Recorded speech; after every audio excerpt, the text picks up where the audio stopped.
పెట్టు పదవులు వద్దు, దండలు వేయొద్దు, మణిమకుటాలసలొద్దు, నా జన్మభూమి ప్రేమ చాలులే.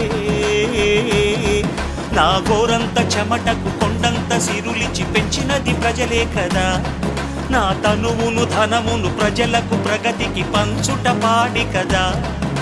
సింగమల్లె నువ్వు శిఖరము చేరు, నా పేరు నరసింహ, ఇంటి పేరు రణసింహ, నా తోటి ఉన్న సేన ఉరికెటి యువసేన. చూపు ఉగ్ర నరసింహ, రూపు దివ్య నరసింహ, యుద్ధమంటూ వచ్చిందంటే పంజాబిప్పే నరసింహ. మనసు ఉన్న మనిషినయ్యా, నే మీసమున్న బాలుడయ్యా.